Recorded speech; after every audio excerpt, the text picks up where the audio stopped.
रात की ट्रेनें वो कुछ ज़्यादा ही खामोश लगती हैं। खिड़की के बाहर भागती हुई रोशनी और अंदर एक अजनबी जो कुछ ज़्यादा ही जानकार लगता है। मैंने उससे सिर्फ एक ही रात बात की थी और फिर वो गायब हो गया। लेकिन कहानी यहाँ ख़त्म नहीं होती है। ये कहानी है नेहा की, जो अपनी नौकरी छोड़ दिल्ली से भोपाल जा रही थी। ट्रेन का नाम Gondwana express, seat B327। Side upper पे बैठी थी, अकेली, चुपचाप। उसकी ज़िंदगी उस रात बदलने वाली थी। स्टेशन के शोर के बीच एक आदमी आया, सीट नंबर 28 का यात्री। लंबा कद, हल्की दाढ़ी और आंखें जैसे सब कुछ पढ़ रही हूँ। हाय, आई एम आर्यन, उसने मुस्कुराहट से कहा।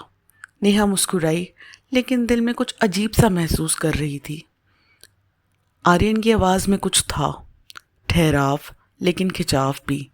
नेहा ने देखा, उसकी उंगलियां किताबें पलट रही थी, लेकिन आंखें उसी पर थी। एक गहरी धीमी बातचीत शुरू हुई। कभी किसी अजनबी ने एक रात बात करके सब कुछ भूल जाने का मन हुआ। नेहा चौंकी और फिर हंस दी। आर्यन ने कहा, इस ट्रेन में सिर्फ एक रात हूँ, फिर मैं कहीं चला जाऊँगा।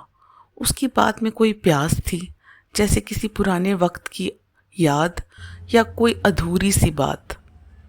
ट्रेन का सफ़र शुरू हुआ। नेहा ने खुद को ज़रा सा नज़दीक पाया। आर्यन ने कहा, तुम्हारी कलाई पर जो निशान है वो किसी और जन्म का लगता है। नेहा ने पहली बार खुद को अजीब सा महसूस किया। वो कैसे जानता है वो निशान बचपन का नहीं है? उसने धीरे से कहा, क्या तुम मन पढ़ सकते हो? आर्यन बस मुस्कुराया और कहने लगा, मैं सिर्फ अधूरी इच्छाएं महसूस कर सकता हूँ और उन्हें पूरा करता हूँ, बस एक रात के लिए। नेहा का दिल अब धड़कने लगा था। आकर्षण, डर, अनकहा खिंचाव। लेकिन तभी ट्रेन की लाइट एक सेकंड के लिए बंद हो गई। अंधेरे में आर्यन की आंखें अब भी चमक रही थी। जब लाइट आई, नेहा अकेली थी। आर्यन सीट पर नहीं था, लेकिन उसकी किताब वहीं खुली थी और पन्ने हवा में फड़फड़ा रहे थे। नेहा ने अटेंडेंट से पूछा, B328 वाला कहाँ गया भैया? वो बोला, मैडम वो सीट तो खाली है, सुबह से कोई नहीं आया। नेहा सहर के रह गई। तो वो कौन था? लेकिन रात थी तो डर दबाकर अपनी आंखों में खुद से लेट गई। और तभी आर्यन की आवाज़ उसके कान में सुनाई दी, मैं कहीं नहीं गया नेहा, बस तुम्हारे पास आ गया हूँ। और नेहा को महसूस हुआ कि उसके बालों में कोई उंगलियाँ चला रहा है, लेकिन वहाँ कोई नहीं था। नेहा अब बेकाबू थी।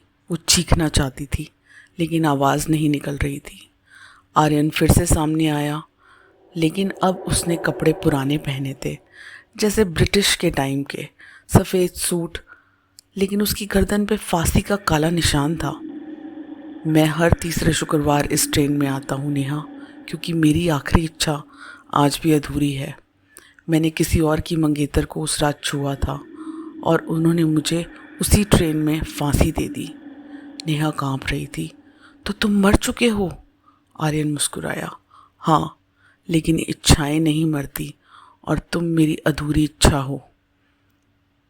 टीटी ने देखा, B327 और 28 दोनों सीटें खाली पड़ी थी। नेहा का कोई सामान नहीं था, कोई नामो निशान नहीं था, बस एक किताब मिली। वो किताब आज भी रेलवे के लॉस्ट एंड फाउंड सेक्शन में रखी है और कहते हैं जो भी उस किताब को पढ़ता है उसे गोंदवाना एक्सप्रेस में कोई फिर से मिलने आता है। क्या आपने भी कभी किसी अजनबी से ट्रेन में गहरी नज़दीकी महसूस की है? क्या वो इंसान था या कुछ और? अगर आपकी भी कोई ऐसी कहानी है तो कमेंट करके बताइए। अगली कहानी आपकी हो सकती है। सब्सक्राइब कीजिए सन्नाटा स्टोरीज़ पर, क्योंकि अगली रात कौन जाने आपकी सीट पर भी कोई आकर बैठ जाए।